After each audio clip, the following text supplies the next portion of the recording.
Polosa, et Simba Lissoute. Pour moi, comme on a kuna, bateau va travailler dans Zambé. En tout cas, basi baké musique. Donc là, va, yo ba mission dans ton pays, aux autres comme il faut. Place nous à où est-ce société. Ah? Oyaki, allez, quittez. Polosa, on a battu ma ligne na la mona kekuna, na kekuna. Là-bas. Ah! Oh, nous avons la range. Comment coquette? Ah, ouais. Vraiment. Qui ça? Et en plus, il y a qui ont commis partout dans l'Europe, dynamique, commis partout dans l'Europe. Comment coquette? Ça est commis partout.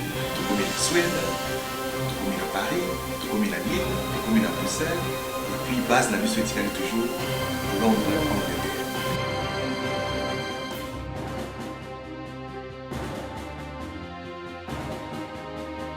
Biso na dynamique Congo, toza ko avancer na nkolo. Mercredi 4 septembre, mesdames et messieurs, bienvenue. Critique Info, premier numéro, Géopolis, gratuité, fondement pour l'égalité des chances. Le grand oral du Lukamba, l'heure est venue où nous devons quitter le passé. On va analyser ça.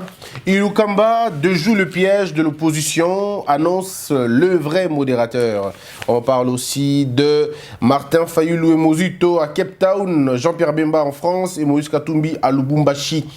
Les leaders de la Mouka ZAP Guterres. Congo Nouveau, Sylvestre Ilunga dévoile ses 15 axes prioritaires. Kitebi livre Mukengeli Afachi et lui promet d'autres livraisons. Mesdames, mesdemoiselles et messieurs, nous avons choisi de parler de l'actualité aujourd'hui. On va revenir essentiellement sur l'actualité brûlante. Parlons du premier sujet où nous allons réfléchir un peu sur le discours du Premier ministre. Gouvernement Ilunga entre ambition et incertitude. On parlera aussi dans la deuxième partie l'affaire 16 millions de dollars et si Vital Kamerhe avait raison. Ça sera la question qu'on va devoir se poser et analyser bien évidemment sur la question. Et si Vital Kamerhe avait raison. Troisième partie, les jeunes du PPRD attaquent Fachi, l'UDPS brûle les affiches de Kabila. On va discuter aussi autour de cette question pour voir, mesdames, mesdemoiselles et messieurs. Alors là, je vous invite déjà au premier sujet. Vous l'avez certainement suivi hier. Le président, disons le premier ministre Ilukamba était devant les députés de l'Assemblée nationale, là où il a tenu un discours de présentation de son programme et même des membres de son cabinet. Voici comment il commence son allocution. La circonstance de ce jour m'offre également l'occasion de rendre un vibrant hommage aux deux acteurs clés de cette belle page de notre histoire. J'ai cité d'une part son Excellence Félix-Antoine Tshisekedi Tshilombo, président de la République, chef de l'État, à qui je réitère mes remerciements pour la confiance qu'il a daigné me témoigner en acceptant de me confier cette lourde charge. Et d'autre part, son Excellence Joseph Kabila Kabange, président de la République honoraire, autorité morale du Front commun pour le Congo, à qui j'exprime encore une fois toute ma gratitude pour le choix porté sur ma modeste personne dans le cadre de notre famille politique. Mesdames et messieurs, cette petite phrase a suffi pour énerver certaines personnes. Il y en a d'autres qui ont dit non, le Premier ministre a placé Kabila et Fachi sur un même pied d'égalité. Pourtant, la lettre, elle est bien détaillée, très bien détaillée. Ici, le Premier ministre, c'est des douanes de ces deux chefs qu'il a. Parce qu'il faut le dire, les gens ne veulent pas qu'on leur dise la vérité. Il faut dire la vérité aux Congolais. Monsieur Ilukamba a deux chefs. Le premier, c'est celui hiérarchique, ça veut dire Félix Tshisekedi comme président de la République. Et après, il y a son chef politique, de sa famille politique. C'est monsieur Kabila. On ne peut pas le refuser, il est du PPRD. Il est du PPRD, c'est tout à fait normal qu'il en parle. Et en plus, quand on parle quand on fait un programme d'un gouvernement, dans un contexte comme le nôtre, le contexte de l'alternance, il faut bel évidemment citer les noms de ces gens qui ont été acteurs de développement, pardon, de cette alternance. Parce que regardez, même après, il va citer les noms de tous les ministres, les anciens premiers ministres. Celui que moi je n'ai pas vu, c'est Tchibala. Je ne sais pas pourquoi il n'a pas cité le nom de Tchibala, parce que le nom de Tchibala ne figure pas. Je ne sais pas si je me trompe, mais on peut lire avec vous pour vous rendre compte que le nom de Tchibala ne figure pas. Pourtant, on cite les noms de ceux qui ont été avant vous, hein, pour continuer ce que vous faites. Parce que c'est la première fois que le Premier ministre présente au peuple un gouvernement. Il présente au peuple le gouvernement, c'est pour lui la première fois, et c'est pour lui une première fois d'être Premier ministre. À la prise des fonctions, devant les députés, ça veut dire le peuple, on présente toutes ces personnes-là, c'est important. Mais là, maintenant, il parle de tout le monde. Hein. Il commence par Patrice Emery Lumumba, Ileo, Adoula, Tchombe, Kimba, Moulamba. Il parle de Kassenda, Boliko.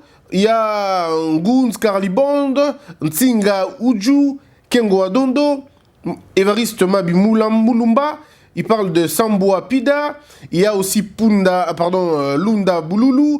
Il y a Moulumba Lukoji, Tshisekedi, Mungul Diaka. Il y a Birindwa, Likulia, Gizenga, Mozito, Matata, Sami Badibanga. Fin de citation. On ne parle pas de Tchibala. Je ne sais pas si dans le discours il a parlé de lui, mais là en tout cas il n'a pas fait mention de Tchibala, on ne sait pas pourquoi. Donc vous avez un peu là l'aperçu général. Donc mes frères, il n'y a aucun problème qu'il ait cité les noms de Kabila, parce que finalement Kabila, qu'on le veuille ou pas, c'est l'ancien président en vie, il n'y en a pas d'autres. S'il y avait des présidents, des anciens présidents en vie, on aurait peut-être cité les noms de tous ces présidents-là. Mais maintenant, là, nous sommes dans une situation où il n'y a pas de président en vie, il n'y a que lui. Qu'il soit bon, qu'il soit mauvais, mais la réalité, les évidences veulent qu'on parle de lui parce qu'il est là. Et il a si bien dit que l'autre a fait foi, il a fait confiance. Quand il parle du président, il dit, le président m'a fait confiance en me nommant ici. Il reconnaît que c'est le président qui l'a nommé là-bas. Mais maintenant, regardez, quand il parle de Kabila, il dit... Il a fait foi en moi dans le cadre de notre famille politique. C'est très bien circonscrit. Je crois que c'est très bien circonscrit parce que là, vous n'avez même pas besoin de douter. Vous n'avez pas besoin de vous poser beaucoup de questions parce que c'est très simple. Vous voulez que je vous rappelle la phrase pour vous apaiser?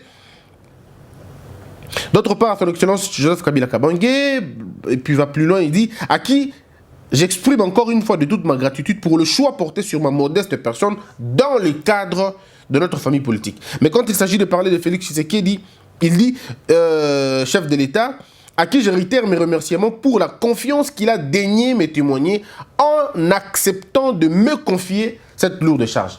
Donc vous vous rappelez, donc si on doit suivre la lettre, il reconnaît avoir un seul chef qui peut lui dicter convenablement les questions, liées à la vie politique du pays, à la vie de l'État, de la nation. Il n'aura des ordres que du président Félix. Mais dans le cadre de leur parti politique, dans le cadre de l'organisation de leur parti politique, il sait bien qu'il dépend de M.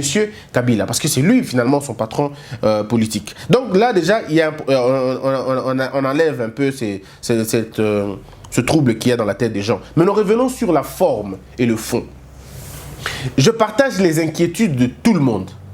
Le gouvernement Ilukamba est un gouvernement sur le papier très ambitieux. On est d'accord, il est ambitieux, le programme, il est pertinent, on va dire, peut-être pas très ambitieux comme le Congo le voulait, mais au moins c'est un programme qui, dans les termes, on sent qu'il y a quelque chose de bien, on sent qu'il y a quelque chose de formidable. Mais ça reste dans les textes. Ici, le gouvernement, M. Ilukamba, n'a pas dit aux Congolais, il n'a pas répondu à la grande question, c'est de comment y parvenir. C'est là la question de tout gouvernement, surtout au Congo. Comment y parvenir? On a eu finalement un discours ou un programme qui est assez vibrant, mais à l'intérieur, on ne nous dit pas comment on va faire pour y arriver. On ne nous montre pas les indicateurs de contrôle. On ne nous montre pas comment nous allons faire pour arriver à avoir autant d'argent, autant de moyens. Comment le faire? Ça veut dire un peu comme je dirais, les garanties ne sont pas fournies. Nous n'avons pas vu les garanties dans les 3 mois. Comment on va évaluer ce programme dans 2 mois, dans 3 mois, dans 4 mois? Est-ce qu'il y a eu une étude au préalable qui a déjà été faite pour accompagner ce projet ou nous allons commencer à travailler sur le programme maintenant? Je n'entre pas dans le débat, ce qu'il y a eu à l'Assemblée nationale, vous l'avez certainement suivi, entre l'honorable Chéribin Okende, l'honorable Eliezer, l'honorable Daniel Safou et bien d'autres qui se sont finalement rentrés dedans à cause de 2 documents qui se présentaient. Mais il faut dire aux Congolais une vérité, c'est qu'un Premier ministre, quand il vient faire un document, vous avez le choix. Ou il fait la lecture intégrale, alors là vous restez pendant des heures et des heures, ou il donne un document qui est détaillé à l'Assemblée nationale, et un autre document, c'est-à-dire le détaillé, c'est ce qu'on va remettre à tous les députés, ou alors, disons, oui, à tous les députés, et lui ne va faire que la synthèse. C'est ce qu'on a reproché même au président de la République lors de l'investiture. On a demandé de faire une synthèse, mais de remettre la copie à tout le monde, parce qu'il faut finalement écouter les choses, parce que c'est beaucoup. Vous n'allez pas garder les gens pendant 15, 20, 30 minutes, ou 40 minutes, ou sinon 2-3 heures, ne faisant que lire vos documents de 20 pages, 30 pages, 40 pages. Mais la question fondamentale, elle est celle-ci. Est-ce que ce n'est pas le travail du Premier ministre, bien évidemment, de lire tous les détails? Est-ce que ce n'est pas important pour que la population comprenne tous ces détails-là? Bon, ça reste un débat ouvert sur la question. Mais c'est à l'Assemblée nationale, au bureau, de voter ou de trouver un moyen de mettre ça, de rendre ça conventionnel, en fait. Parce qu'il ne faudrait pas que ça soit sur la tête du client. Quand c'est le Premier ministre, on peut l'excuser. Quand c'est un autre ministre, on peut aussi l'excuser. Il faut qu'on ait une règle commune qui sera respectée par tout le monde. Si on décide que les ministres ou tous ceux qui seront interpellés pour leur oral à l'Assemblée nationale, qu'ils amènent les 2 documents, le premier va être certainement détaillé et l'autre qui sera justement un exposé ou un résumé, au moins on est d'accord. Mais si nous ne partons pas sur cette hypothèse-là, nous voulons que tout soit lu, alors allons dans tout soit lu. Mais là, les pertinentes remarques ou suggestions, ou même interventions de certains députés ne m'ont pas laissé indifférent. Parce qu'il faut dire qu'il y a des pertinences. Là, par exemple, quand on parle de documents avec le sceau et tout, c'est aussi une marque de respectabilité, une marque de respect. Vous ne pouvez pas faire lire aux députés des documents qui ne sont pas signés. Sinon, ils ont en face, surtout s'ils n'ont pas été informés de la procédure, parce que la base de tout, c'est la procédure. Lorsque la procédure n'est pas claire, vous flouez tout le monde et les gens risquent d'avoir des suspicions, tout simplement parce que la procédure, elle est mauvaise. En droit, on dit la forme l'emporte sur le fond. Ça veut dire lorsqu'il y a un problème de la forme, on ne peut même pas aller au fond, parce que la forme a un problème. Et donc, voilà un peu mon point de vue sur la question. Mais maintenant, le programme qui n'est pas chiffré du Premier ministre, le programme n'est vraiment pas chiffré, mais le programme c'est vrai, est ambitieux. On peut voir tout ce que le programme est ambitieux, mais il y a un problème de comment faire pour y parvenir. Les remarques que j'ai vues des autres personnes, parce qu'il faut dire, hein, en même temps je suis d'accord avec ceux qui critiquent ce programme, en même temps je demande à ceux qui critiquent ce programme d'apporter des solutions, c'est toujours important de le faire. Vous n'allez pas critiquer un programme si vous n'apportez pas des pistes et des solutions. On en a besoin pour faire avancer les choses. Parce qu'ici, on considère que le Congo nous appartient tous. Alors donc, nous devons aller dans ce sens-là pour que ça marche. Il ne faudrait pas qu'on garde un point pour dire non, on attend que ça échoue et puis on va dire que voilà, on savait la solution, sinon ça ne sera pas, c'est pas important. L'attitude responsable, c'est d'apporter des solutions quand on estime qu'il y a eu un petit souci. Alors, je parle maintenant, rentrons dans le programme. Le programme, il est de 15 points. Les 15 points, 15 axes, alors que si je me rappelle bien, le président Fachi avait promis une sorte de 26 ou 27, je ne sais pas moi. Mais c'est vrai qu'il y a eu entente, hein, ils se sont entendus pour réduire de 26 à 15. Ils se sont entendus pour présenter ça comme des axes prioritaires. Mais comme on dit acte prioritaire, on va le citer. Il est d'analyser les uns après les autres. On va voir ce qui est dit. Voilà. Il dit voilà pourquoi, tenant compte de tout ce qui précède sous l'impulsion de son Excellence, Monsieur le Président de la République, chef de l'État, sur base du programme convenu entre le Fonds commun pour le cap et les caps pour le changement, mon gouvernement a l'ambition de faire de la République démocratique du Congo un vaste chantier à articuler autour des 15 piliers clés ci-après. Vous comprenez? Donc c'est en concertation, il n'y a pas eu une obligation. Non, c'était, vous avez dit 26, nous disons peut-être 15 ou 12, alors on va essayer de voir et on tombe sur 15. Le premier pilier pour le Premier ministre, pour ce gouvernement, c'est la pacification du pays et la promotion de la réconciliation et de la cohésion de l'unité nationale. Alors moi, quand j'ai lu ça, je comprends que ce n'est pas du nouveau, parce que j'ai déjà entendu cette histoire de réconciliation. Mais très rapidement, on va le dire, on ne peut pas penser à la réconciliation sans réparation de torts causés par l'ancien régime. Vous ne pouvez pas le dire. Aussi longtemps que... Vous savez, on parle de la réconciliation sans réparation. C'est lorsque les auteurs, ou les supposés auteurs, ou les présumés auteurs sont morts. Mais ici, nous avons ces bourreaux qui sont encore en vie. Et donc, même quand le Premier ministre parle d'une commission de justice, je me pose la question, est-ce que cette commission va aussi enquêter sur le meurtre, les assassinats, les viols collectifs et tout ce que nous connaissons? Parce que vous ne pouvez pas parler de la réconciliation sans réparation. Il y a de ces peuples qui doivent être réhabilités dans leur intimité, dans leur dignité. Vous avez des femmes qui ont été violées par des militaires, par des groupes armés. Vous avez au Congo des gens qui ont eu des problèmes, qui ont été brûlés vifs. Vous avez, qu'est-ce que vous allez dire à ceux qui sont partis na Kamono Sampou? Que diriez-vous na bateau bazana Minembwe? Ces gens-là ont vu leur chef coutumier trucidé, décapité. Qu'est-ce que vous allez dire à ces gens-là? Que diriez-vous na bateau à Djougou, na bateau à Maïndombe? Qu'est-ce que vous allez dire na bateau à Koufisi, bateau na Est de la République?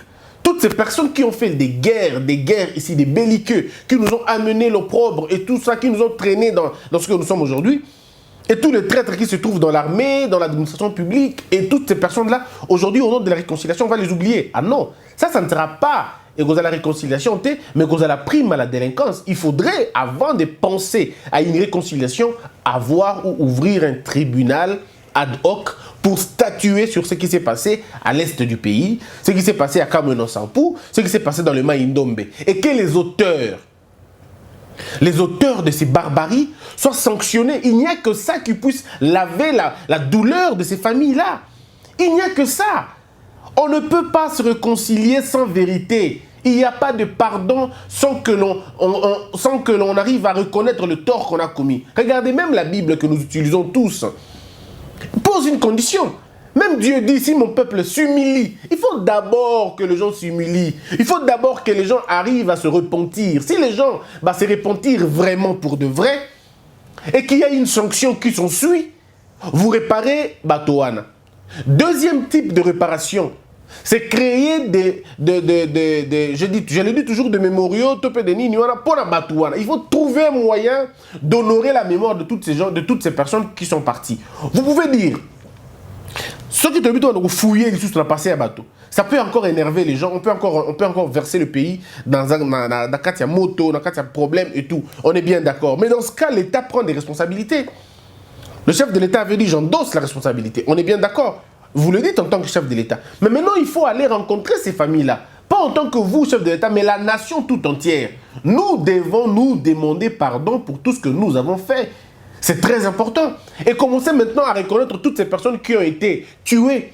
Toutes ces personnes qui ont été lâchement tuées. Alors ces gens-là doivent revenir en honneur na bango. Il faut appeler ça honneur na bango. Bon ça na bango statut, monument pour qu'on reconnaître l'existence na bango. Il faut recréer l'existence de ces personnes-là et toutes ces possibilités on les allie. Si on ne le fait pas, on ne parlera pas de la réconciliation. Ça sera simplement une punition retenue par les bourreaux. Et c'est très dangereux de nous parler de la réconciliation quand il n'y a pas encore les faits. On va se réconcilier par rapport à quoi? Il faut d'abord qu'on définisse pourquoi on veut se réconcilier. Donc on s'est réconcilié par rapport à quoi? Regardez, le problème du Congo, je crois qu'il est de deux ordres. Le premier ordre, il y a un conflit ethnique, je ne dis même pas ethnique, il y a une guerre, ainsi de suite, on est d'accord. Mais on sait tous que c'est à cause de l'occupation. Cette volonté d'occuper le Congo, qu'on a utilisé des Congolais pour finalement faire la même chose, parce que dans le groupe armé, vous trouvez des Congolais aussi. C'est un mouvement qui a été créé comme ça pour mettre le désordre dans le Congo, pour le Kamoya ou Kabola Congo. Le premier problème, il est là. Une question de terre, une question de richesse, de nos richesses. Le deuxième problème est strictement électoral. Ce sont les cycles électoraux qui ont encore creusé profondément, fossé entre Bisso et Bisso. En 2006, il créé qui va problème. En 2011, il créé un problème. En 2018, il créé le sous-sous problème. Donc, il y a d'un côté, problème, il y a richesse, terre, occupation. D'un autre côté, c'est un problème strictement électorale qui finalement dérange les gens. Donc quand on veut parler d'une réconciliation, il faut donner des garanties que les problèmes qui nous ont divisés ne reviendront plus. Et nous devons prouver sagement au peuple que voici, nous travaillons pour que ces problèmes qui nous ont dérangés aient comme un sauté. Entre autres, le problème des guerres, le problème des terres. Les problèmes des terres, nous devons revenir. Pour rappeler à tous ceux qui ne sont pas Congolais, qui vivent au Congo, que vous n'êtes pas des Congolais, vous n'avez pas la nationalité congolaise. Yamakila, vous avez la nationalité congolaise, à droit. Alors en ce moment-là, restez comme ça. Et nous devons les rappeler constamment que vous n'êtes pas d'ici, vous n'êtes pas Congolais, quoi. Ce n'est pas parce que vous avez la nationalité juridique que vous avez notre nationalité sociologique. Et il faut rappeler à ces gens, parce que c'est ce qui crée des problèmes. Ce n'est pas parce que vous avez vécu 40 ans au Congo, 30 ans au Congo, et que vous avez mis tous vos enfants au Congo, que vous devenez Congolais au sens propre. Non.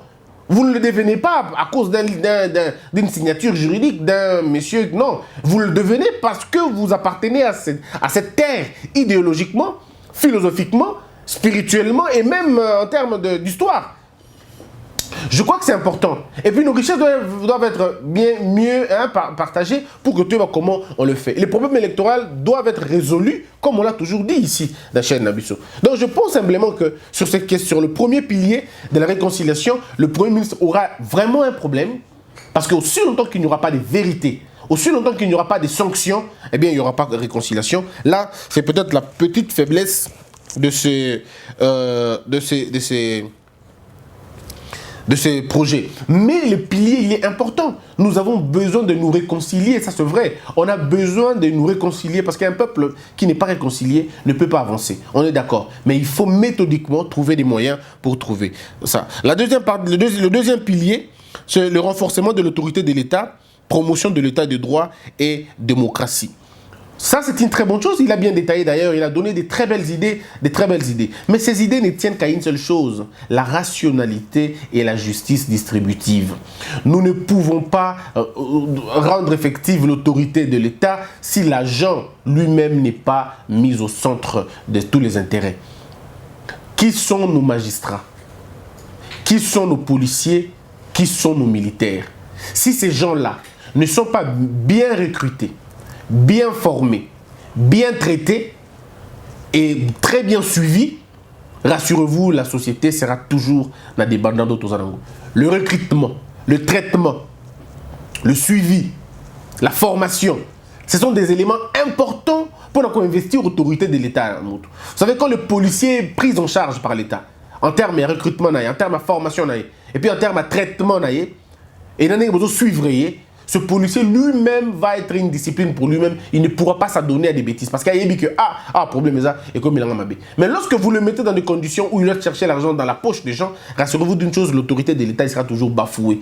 Parce que nos forces de l'ordre eux-mêmes ont bafoué l'autorité de l'État. Elles-mêmes, ont bafoué l'autorité de l'État. Mais elles ont bafoué l'autorité. Pourquoi? Parce qu'il n'y a pas le mécanisme de recrutement. Il n'y a pas un bon recrutement, il n'y a pas une bonne formation, et puis il n'y a pas un bon traitement, et puis il n'y a pas un bon suivi. On ne le suit pas. Il peut commettre un crime à Goma, à Mbandaka, vous comprenez un peu? Or, si on sait suivre, et vous allez bien. Donc, je crois que ce côté, ça va encore.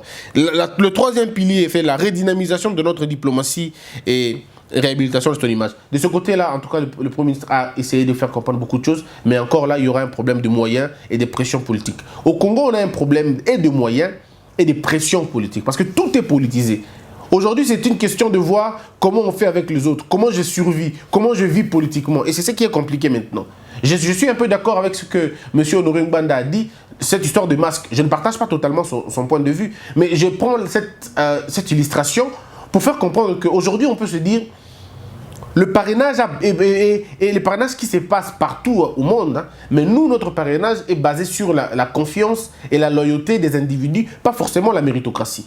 Mais c'est une question simplement de loyauté, mais pas de méritocratie. Ça veut dire, moi, je ne peux pas être là, mais je vous envoie quelqu'un qui va être là. Et cette personne est d'abord redevable avant d'être redevable à la nation. Pourquoi? Parce que ce monsieur-là, lui aussi, a un problème de recrutement, il a un problème de formation, et puis il a un problème de, pas de traitement, mais plutôt de formation et de suivi. Et donc, si nous voulons briser cette chose-là, nous devons d'abord commencer par refaire convenablement nos pressions, les comprendre depuis pour qu'on avance.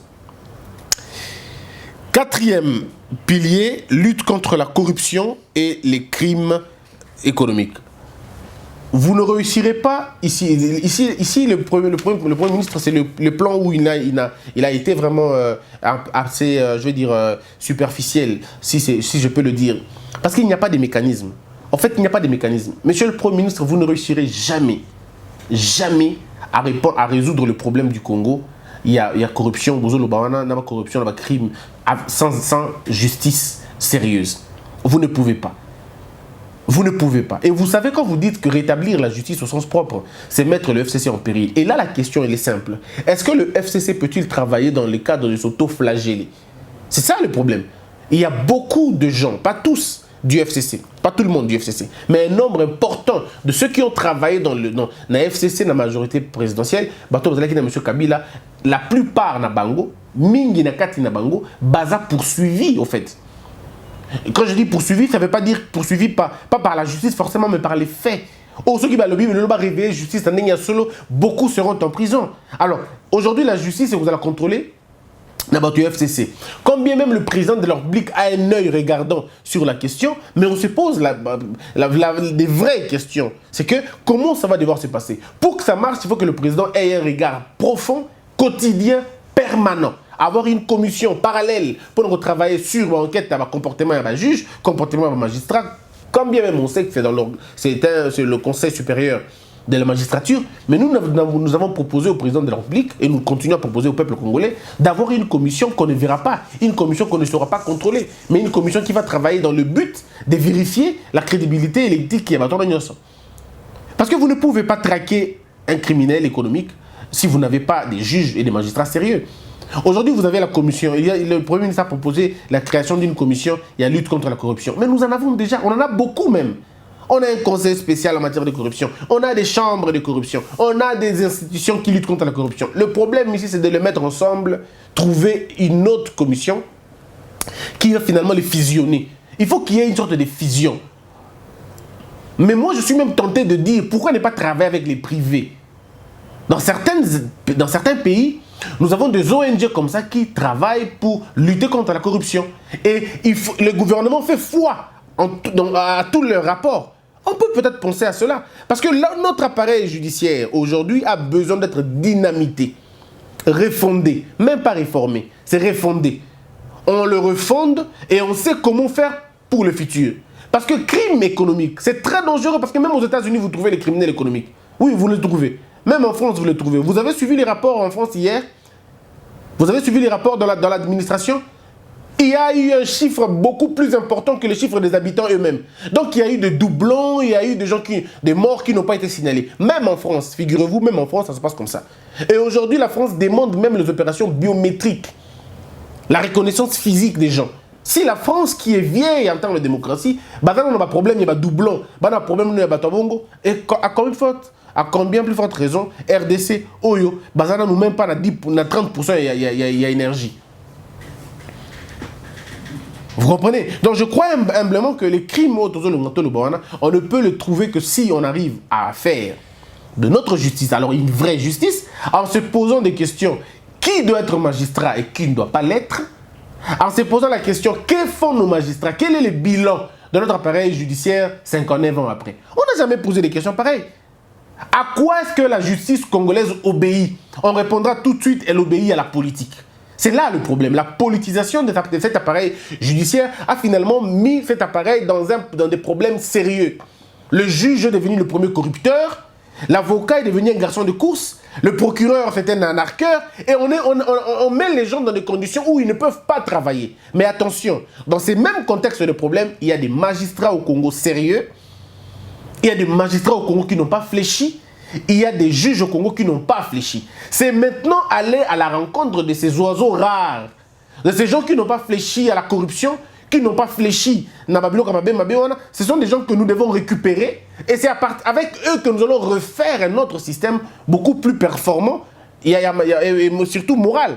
Parce que la justice, c'est ça, garant et la moralité en boca. Mais quand on n'a pas un appareil judiciaire convenable et raisonnable, comment voulez-vous qu'on change les choses? Ça ne sera pas Ezaka Masolo, Namasolo. Encore que ce n'est pas la première fois qu'on raconte cette histoire de lutte contre la corruption. Non, on en a même eu un conseiller spécial qui a même fait un travail, qui a montré, mais personne n'était arrêté. Et vous le savez. Donc il y a des choses, il faut le dire, hein. On parle ici de l'amélioration de la gouvernance dans la gestion des ressources naturelles des entreprises du portefeuille et des finances de l'État. Ça, c'est un grand sujet, mais le temps me manquera d'en parler. C'est un très grand sujet, nos ressources. Aujourd'hui, nous avons, on dit toujours que le Congo, c'est un pays potentiellement riche, on raconte ce qu'on veut raconter. Nous n'avons nos ressources que de la mine. Que la mine.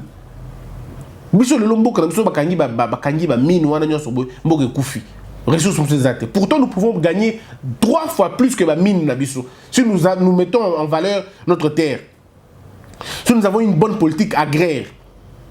Si nous avons une bonne politique agraire, nous gagnons beaucoup plus. Alors, beaucoup plus que les mines. Tous réunis, hein, on va le dire.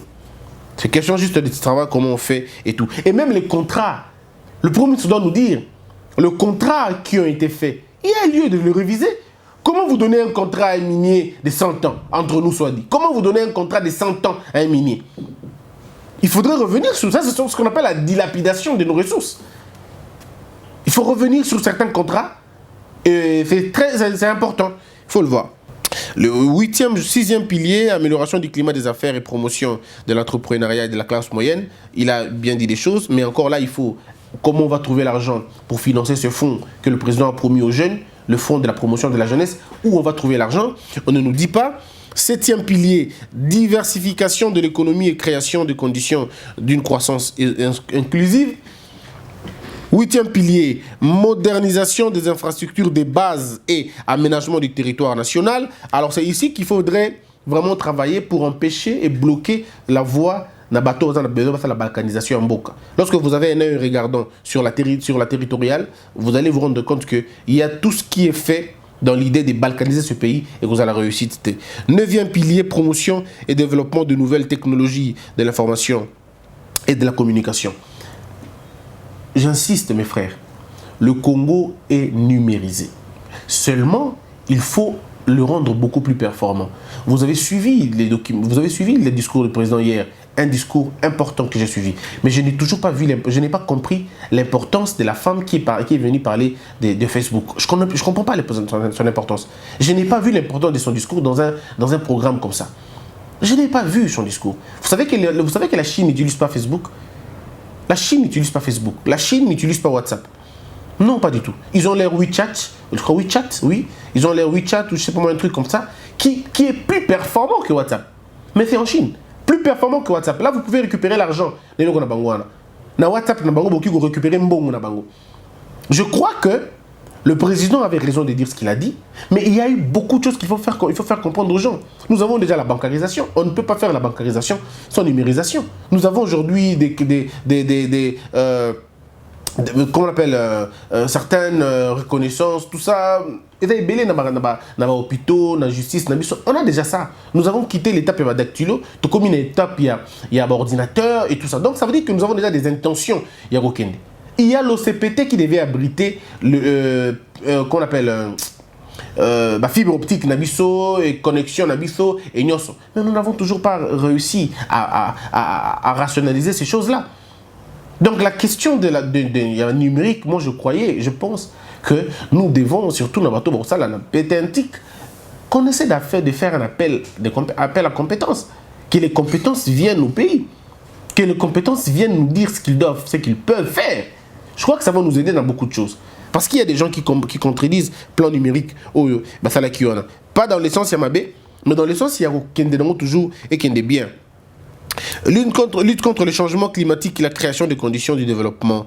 11e pilier, amélioration des conditions sociales avec comme principaux axes éducation, comme clé du changement et principal ascenseur social et l'accès aux soins de santé pour ainsi que l'assurance d'une couverture santé universelle. 12e pilier, développement du secteur de l'eau et de l'électricité. 13e pilier, lutte contre la pauvreté et la marginalisation. 14e pilier, autonomisation de la femme de promotion. Et 15e pilier, promotion de la culture, des arts et des sports. Alors voilà, on va terminer. C'était justement vous présenter le Bosch, Ndengezali. Mais au courant de la semaine, on a pilier moko pour donner mon point de vue. Après lecture du programme, il y a Premier ministre Yemoko. Je dois rappeler aux gens, par rapport à la forme, si il aurait été mieux, réconciliation au Bachangonasima, et Bandana Makambo, peuple, aux prioritaire, très prioritaire. Prioritaire à Ezali, par exemple, 11e pilier. Amélioration des conditions sociales avec comme principal axe l'éducation. C'est par là qu'on commence en fait. C'est par là qu'on commence. Mais 11e. Développement du secteur de l'eau et de l'électricité. Il y a des moteurs, il y a développement en Boka. 12e. Bon. Lutte contre la pauvreté et la marginalisation sociale. 13e. Pourtant, il y a un fallait dans la Liboso. Il y a Biloko. Mais attendez, il ne faut pas qu'on crie parce que EDA et eux faire partir, il y a 15 prioritaires. Disons 15 priorités. C'est déjà bon. C'est déjà bien, c'est 15 priorités. Allons-y maintenant dans ce sens-là. Mes frères et sœurs, j'aimerais vous faire comprendre une seule chose. Les débats sur le gouvernement réussira ou ne réussira pas, ça ne va pas nous amener, ça ne va pas nous avancer. Ce qui va nous avancer ici, c'est de nous dire il ne nous reste plus que 3 ou 4 mois pour les juger. Attendons, ne soyons pas complaisants, soyons vigilants. Total bango. On criera. On critiquer. Mais na minute le gouvernement est bimi. Total la faisabilité na bango. Total bango dans l'œuvre. Et rassurez-vous d'une chose. On ça la mbeba tokolobela ye mabe. Tokolobela ye to critiquer ye to condamner. Soyez sans crainte, tout se passera comme on s'est entendu. Vigilance et vigilance. C'en est fini. Merci d'avoir été nombreux. Merci de nous avoir suivis. On se retrouve dans la deuxième partie pour parler. Et si Vital Kamerhe avait raison, qu'elle a peur que nos esprits et que Dieu bénisse les RDC.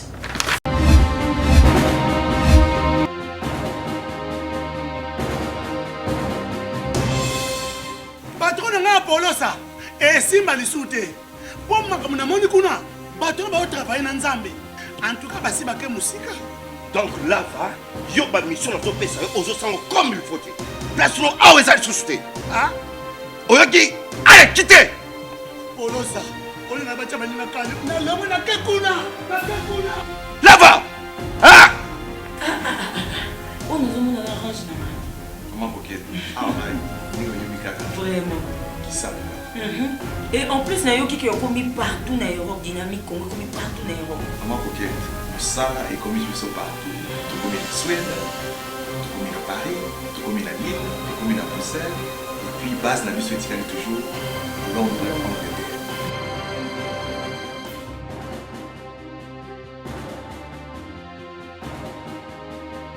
Biso na dynamique Congo. Toza ko avancer na nkolo.